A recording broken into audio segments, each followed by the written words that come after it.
বাংলাদেশে কি আদৌ কোনো সংস্কার হচ্ছে বর্তমানে?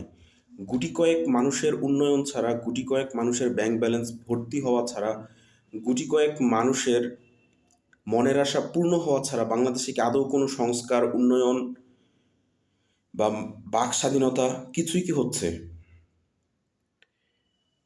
হাসিনার আমলে যেমন কথা বললে ধরে নিয়ে যাওয়া হতো, এই ইউনূসের আমলেও কথা বললে ধরে নিয়ে যাওয়া হচ্ছে।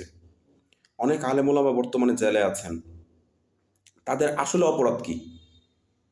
আর এই যে সিভিলাইজেশনের যুগে, এই সভ্যতার যুগে যদি কোনো মানুষকে বিনা অপরাধে জেলে থাকতে হয়, এর চেয়ে বড় অপরাধ আর কি হতে পারে? একটা মানুষ বিনা অপরাধে শুধুমাত্র প্রতিবাদ করার কারণে সে জেলে থাকবে এবং এটার নাম দেয়া হবে আপনার নিরাপত্তা, তাকে নিরাপত্তা দেয়া।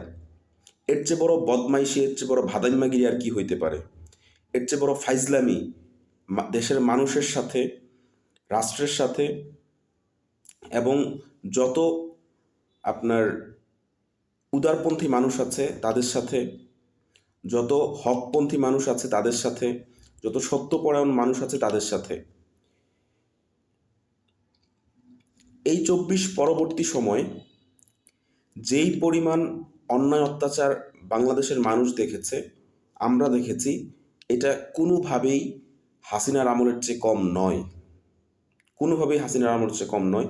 শুধুমাত্র এতটুকু হয়েছে, এখন একটু কথা বলা যায়, হয়তো বা কিছু কিছু জায়গায় গিয়ে প্রতিবাদ করা যায়, কিন্তু আগের মতো দুর্নীতি চলছে, আগের মতো গুম খুম হত্যা ধর্ষণ সব কিছুই চলছে।